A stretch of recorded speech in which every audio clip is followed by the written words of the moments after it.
Scholar chat channel पर आपका स्वागत है। आज हम लोग पढ़ेंगे प्रक्षेप गति, प्रोजेक्टाइल मोशन। आपने खिलाड़ियों को बॉल को फेंकते हुए देखा होगा। जब वो गेंद को फेंकते हैं तो गेंद केवल ऐसे दूरी, ये क्षैतिज दूरी ही तय नहीं करती, वो इस तरीके से जाती है और जब ऐसे जाती है, यहां से चली और ऐसे गई, तो ये ऊंचाई को भी तय करती है और ये क्षैतिज दूरी भी तय करती है। मतलब ऊर्ध्वाधर गति भी करती है और क्षैतिज गति भी करती है। जब भी कभी कोई खिलाड़ी गेंद को फेंकता है, कई बार तो ऊंचाई अधिक तय कर लेती है और हम लोग बोलते हैं ऊंचाई का छक्का लग गया, ऊंचाई का अट्ठा लग गया, लेकिन फिर भी आउट हो जाते हैं। तो वो ऊर्ध्वाधर दूरी अधिक हो जाती है। क्यों अधिक हो जाती है वो चीज हम लोग पढ़ेंगे। और अगर वो क्षैतिज दूरी बहुत अधिक पार कर लेती है, बॉल आउट हो जाती है, स्टेडियम वो सब पूरा क्रॉस कर जाती है, तो उस समय हम लोग कह देते हैं क्षैतिज दूरी अधिक तय कर ली है। तो अब देखते हैं ये जो गति है ये पूरी, इसको बोलते हैं प्रक्षेप गति, प्रोजेक्टाइल मोशन। क्या होता है प्रक्षेप गति, इसको देखते हैं। जब भी कभी किसी कण को क्षैतिज से, कॉपी पर लेकर के बैठिएगा, जो चीज अच्छी लगे, जो डेरिवेशन ठीक लगे आप नोट कर लीजिएगा। जब किसी कण को क्षैतिज से थीटा डिग्री के कोण पर, ये क्षैतिज है और ये ऊर्ध्वाधर है, ये चीज क्या होती है, ऊर्ध्वाधर, वर्टिकल, और ये होती है क्षैतिज, मतलब हॉरिजॉन्टल।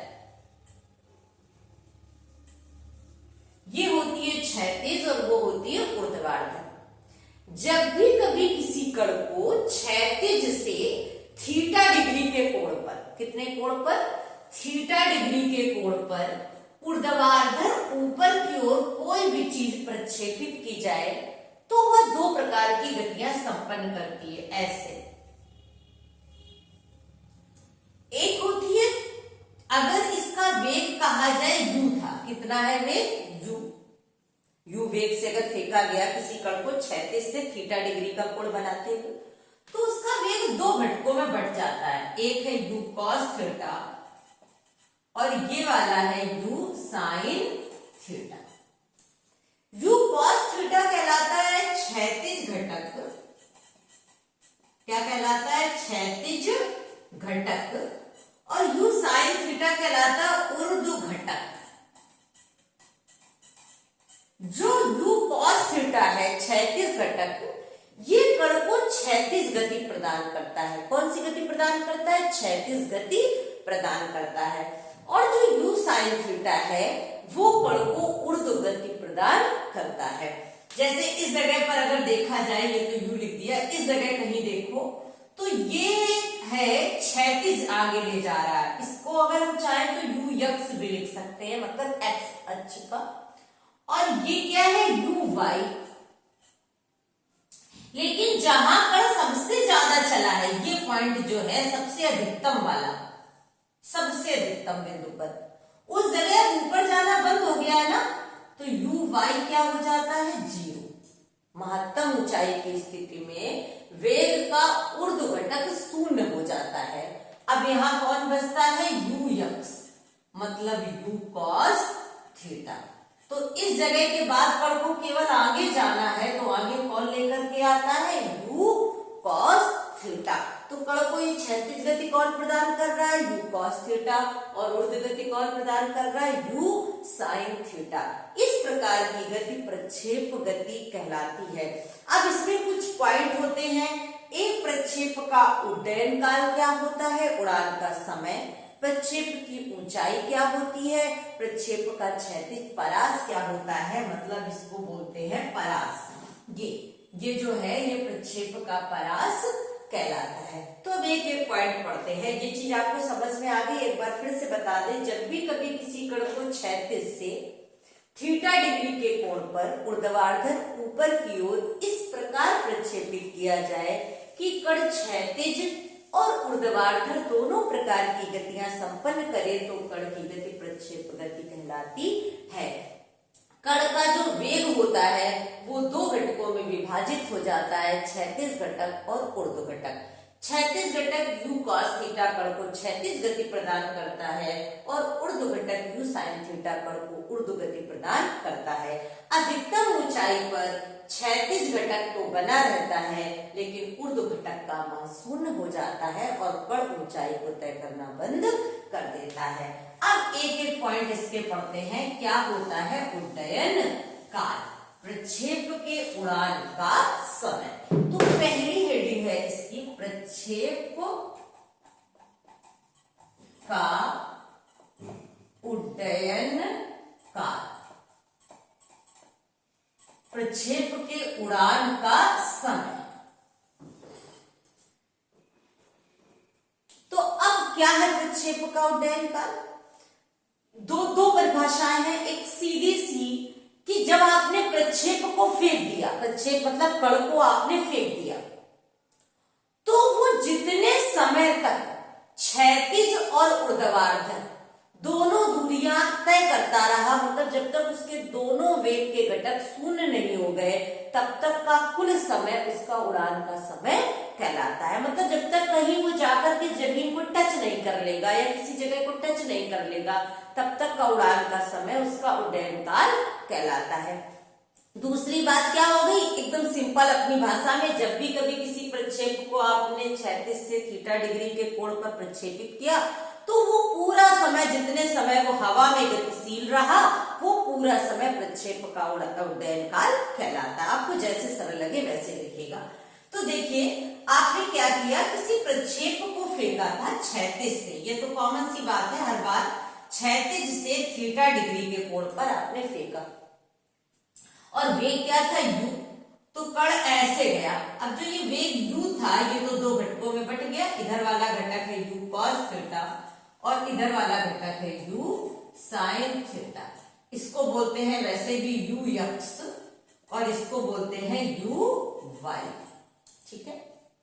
अधिकतम ऊंचाई यहां है, हमने मान लिया a बिंदु पर, तो a बिंदु पर कण का कौन सा कंपोनेंट जीरो हो गया, u y, ये तो जीरो हो गया, बचा कौन u x।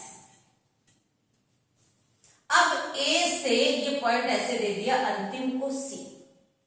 अब हमें उड़ान का समय निकालना है, तो प्रक्षेप जितना समय o से a तक जाने में लेगा उतना ही समय a से c तक आने में भी तो लेगा। तो कोई एक हम निकाल लेते हैं। एक निकालने का मतलब है, ये देखिए ऊंचाई की दूरी आपको देखनी है, क्षैतिज से मतलब नहीं है। तो ऊंचाई की ओर जाने के लिए कौन सा वेग लेकर के जा रहा है इसको, u sin थीटा। और o बिंदु पर उसका शुरू में, मतलब यहां का मतलब इस जगह देखो कितना वेग था u sin थीटा और अंत में कितना है जीरो। तो सूत्र कौन सा ऊपर की ओर जाने पर लगाएंगे, v बराबर u माइनस gt, क्योंकि गुरुत्वीकरण के अधीन गति हो रही है। v का मतलब होता है अंतिम वेग, तो अंतिम वेग कितना हो चुका है जीरो। ये कहां से कहां तक देख रहे हो, o से a के लिए। कहां से कहां तक का आपने देखा, o से a के लिए। अब u क्या है, प्रारंभिक वेग, तो प्रारंभ में वेग कितना था ऊपर के लिए, u sin theta minus gt, ये माइनस gt इधर आ गया, u sin थीटा। तो t बराबर u sin theta upon g। अच्छा, कण जितने समय में o से a तक पहुंचा है उतने ही समय में a से c तक पहुंचेगा। अतः कुल उड़ान का समय, कुल उड़ान का समय जो है वो है 2 टाइम्स t। एक t तो आप o से का निकाल लिए, a से c का भी t हो गया, तो 2 टाइम्स t हो गया। तो कुल उड़ान के समय को अगर t से डिनोट कर दें, कैपिटल T से, तो सूत्र आ जाएगा 2u sin theta upon g। ये हो गया प्रक्षेप का उड़ान का समय या प्रक्षेप का उड्डयन काल। एक बार परिभाषा को फिर से देख लीजिए। जब भी कभी किसी कण को क्षैतिज से थीटा डिग्री के कोण पर ऊर्ध्वाधर ऊपर की दिशा में फेंका जाए तो कण जितने समय तक, ये देखिए हवा में गतिशील रहा, उड़ान का समय कहलाता है। सबसे आसान सी परिभाषा, या आप ऐसे भी लिख सकते हैं, अच्छी और लिखना चाहें तो जितने समय तक उसके क्षैतिज और ऊर्ध्व वेग के दोनों घटक शून्य नहीं हो जाते, यहाँ पर दोनों शून्य हो गए हैं, तब तक का कुल समय वो उसके उड़ान का समय कहलाता है। अब देखते हैं दूसरा प्रक्षेप का उड़ान का समय देख लिया। अब प्रक्षेप द्वारा प्राप्त ऊंचाई का सूत्र देखते हैं। प्रक्षेप द्वारा प्राप्त ऊंचाई, ये डेरिवेशन आप नोट कर लीजिएगा कॉपी में अच्छे से, और इसके न्यूमेरिकल भी आप लगाइएगा। प्रक्षेप द्वारा प्राप्त ऊंचाई, प्रक्षेप द्वारा प्राप्त ऊंचाई, प्रक्षेप द्वारा प्राप्त ऊंचाई क्या होगी? प्रक्षेप को फिर वही डायग्राम तो सेम बनेगा कि जब भी कभी किसी कण को क्षैतिज से थीटा डिग्री के कोण पर u वेग से आपने फेंका तो कण ने इस तरह की गति संपन्न करी। अब ये बिंदु था O और ये अधिकतम स्थिति वाला बिंदु क्या आप मानते हो A, और इस बिंदु को माने हो C। और ये अधिकतम स्थिति वाले बिंदु पर आपको पता है वेग का ऊर्ध्व घटक क्या हो जाता है? शून्य, और बचता कौन है? क्षैतिज घटक u cos थीटा। और यहाँ थीटा है, वेग u है, तो यहाँ भी क्या है? u cos थीटा, और ये क्या है? u sin theta. आपने मान लिया किसी भी बिंदु पर कण ने कितनी दूरी तय करी है? h। कितनी दूरी तय करी? इसी को मान लेते हैं, इसी अधिकतम वाली स्थिति को h दूरी तय करी है। अब इसका सूत्र क्या होता है? अगर ऊर्ध्वाधर दूरी के लिए आपकी ऊंचाई का सूत्र देखेंगे तो v स्क्वायर बराबर u स्क्वायर माइनस 2gh। अब माइनस क्यों? क्योंकि वृत्तीय त्वरण के विपरीत दिशा में गति हो रही है, ऊपर को फेंका जा रहा है कण को। अब v क्या होता है? अंतिम वेग, और आप तो केवल इस ऊंचाई को देख रहे हैं, तो ऊंचाई पर ले जाने वाले वेग कौन है? u sin theta. यहाँ क्षैतिज घटक का तो कोई काम है नहीं, तो अंतिम वेग क्या है? शून्य, शून्य का स्क्वायर। प्रारंभ में वेग कितना था ऊपर ले जाने वाला? u sin theta minus 2gh, zero का स्क्वायर तो जीरो हुआ, माइनस 2gh इधर आया तो plus 2gh, u square sine square theta. तो h बराबर u square sine square theta upon 2g, ये होती है प्रक्षेप द्वारा प्राप्त ऊंचाई का सूत्र। अच्छा, अगर तुमसे पूछा जाए किस कोण से फेंका जाए जो सबसे ज्यादा ऊंचाई प्राप्त करेगा, अगर h मैक्सिमम की स्थिति कभी आपको निकालनी हो कि किस कोण पर फेंका जाए, तो आपको पता है कि साइन स्क्वायर थीटा, देखो u तो बदलेगा नहीं, 2g तो बदलेगा नहीं, बदल कौन सकता है? साइन का मान। तो साइन थीटा का मान उस जगह का क्या होना चाहिए? 1, और थीटा का मान 1 कब होता है? जब कोण कितना होता है? 90 डिग्री। अगर कण को 90 डिग्री के कोण से फेंका जाए तो कण अधिकतम ऊंचाई को प्राप्त करेगा, और उस जगह पर h मैक्सिमम का मान कितना हो जाएगा? ये तो 1 हो गया, तो u स्क्वायर अपॉन 2g। और सवाल में अगर कोण दे रहा है तब तो हमेशा यही सूत्र लगाएंगे, लेकिन अगर पूछ दे किस कोण से फेंका जाए तो आपको पता है 90 डिग्री, या पूछ दे अधिकतम ऊंचाई क्या होगी तो u स्क्वायर अपॉन 2g, ये फॉर्मूला हो जाता है। ये हो गया आपकी प्रक्षेप द्वारा प्राप्त ऊंचाई का सूत्र। अब अगला पढ़ते हैं प्रक्षेप का परास। देखिए ऊर्ध्वाधर दूरी जो तय करी उसने, वो तो ऊंचाई हो गई। अब क्षैतिज दूरी भी तो तय कर रहा है, क्षैतिज के तो एक भी डेरिवेशन नहीं देखा आपने, तो इसको बोलते हैं प्रक्षेप का परास, रेंज ऑफ प्रोजेक्टाइल। क्या बोलते हैं? Range of projectile. अब इसका भी डेरिवेशन देख लेते हैं इसी के साथ। क्या होता है रेंज ऑफ प्रोजेक्टाइल? प्रक्षेप का परास, प्रक्षेप का परास। देखिए range of projectile, range of projectile क्या होता है? प्रक्षेप का परास। तो डायग्राम तो वही बनेगा कि किसी भी कण को क्षैतिज से थीटा डिग्री के कोण पर आपने u वेग से किसी कण को फेंका और वो इस तरह से गया। क्षैतिज और ऊर्ध्वाधर दो प्रकार की गतियां संपन्न करता हुआ इस तरह से कण गया। तो अब देखिए इस तरीके से कण ये गया। अब इसके जो वेग का घटक है ये दो भागों में बट गया। ये है u cos थीटा और ये है u sin थीटा। ये है क्षैतिज घटक और ये है ऊर्ध्व घटक। अब कण के हमें क्या निकालना है? क्षैतिज परास, इसे r से डिनोट करते हैं। रेंज का मतलब r पहला शब्द, तो हम r से डिनोट करते हैं क्षैतिज परास। अब कण का क्षैतिज परास क्या होगा? तो देखिए इसको आगे ले जाने वाला केवल एक वेग दिख रहा है आपको, u cos थीटा, और समय कितना लेगा? पूरे उड़ान का समय। देखिए यहां तक अर्ध उड़ान का समय था, यहां तक पूर्ण उड़ान का समय, लेकिन क्षैतिज दूरी तय करना तो कण ने अंत तक बंद नहीं करा है। इस जगह तक जब पहुंच गया है तो ऊंचाई जाना बंद कर दिया है, लेकिन अभी उसने क्षैतिज दूरी तय करना बंद नहीं किया है। तो पूरा समय कितना लिया क्षैतिज परास ने? उड़ान का समय। तो आपने सूत्र सिंपल सा पढ़ा है कि दूरी बराबर 4 इंटू समय। तो कौन सी दूरी आप देखना चाहते हो? क्षैतिज दूरी। तो चाल कौन सी है? क्षैतिज चाल या क्षैतिज वेग, और इंटू समय कौन सा ले रहा है? उड़ान का समय, मतलब उड्डयन काल। उड्डयन काल। क्षैतिज दूरी को काहे से प्रदर्शित करते हो? r से। क्षैतिज चाल को काहे से प्रदर्शित करते हो? u cos थीटा से। और उड़ान का समय क्या है? t। तो एक आपका फार्मूला ये बन करके आ गया। अब आगे क्या है? क्योंकि t बराबर होता है 2u sin theta upon g, अभी पढ़े हो पिछले डेरिवेशन में। तो r बराबर u cos theta into 2u sin theta upon g। तो r बराबर आपका आ गया, r बराबर क्या आया?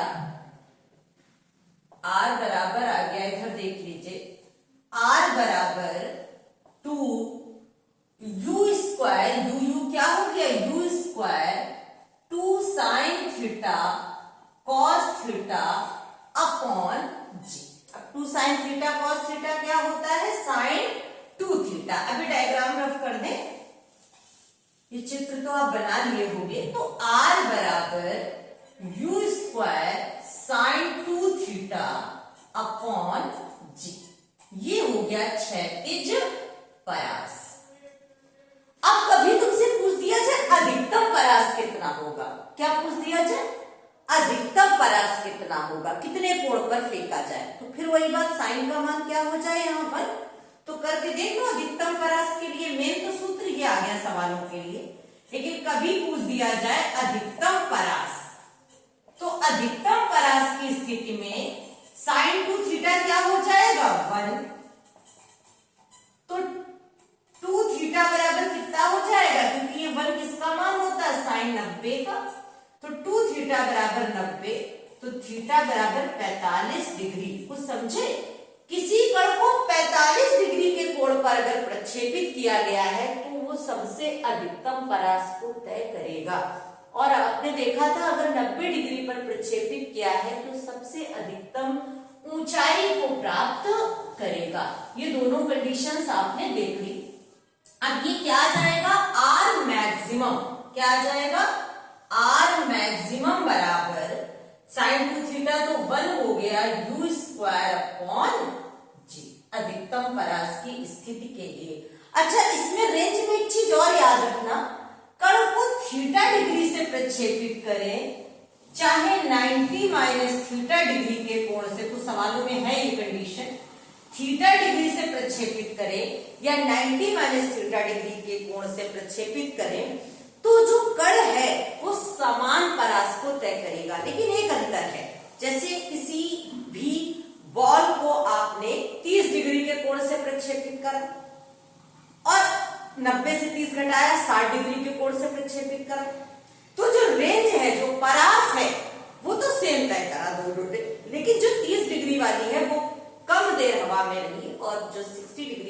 उसने समय ज्यादा बिताया, लेकिन जो परास है वो बराबर ही तय होगा, थीटा और 90 माइनस थीटा दोनों कोणों से कण को प्रक्षेपित किया जा सकता है समान परास के लिए। अच्छा, अब आप लोग इसके न्यूमेरिकल लगाइएगा, ये हमने तीनों डेरिवेशन बता दिए। अगले वीडियो में हम आपको बताएंगे कि सिद्ध कीजिए कि प्रक्षेप का पथ परवलयाकार होता है और साथ ही इसके सारे न्यूमेरिकल। तब तक आप न्यूमेरिकल ट्राई करिएगा, अगले वीडियो में डेरिवेशन और न्यूमेरिकल आपको बताते हैं। थैंक्स लास्ट तक वीडियो देखने के लिए।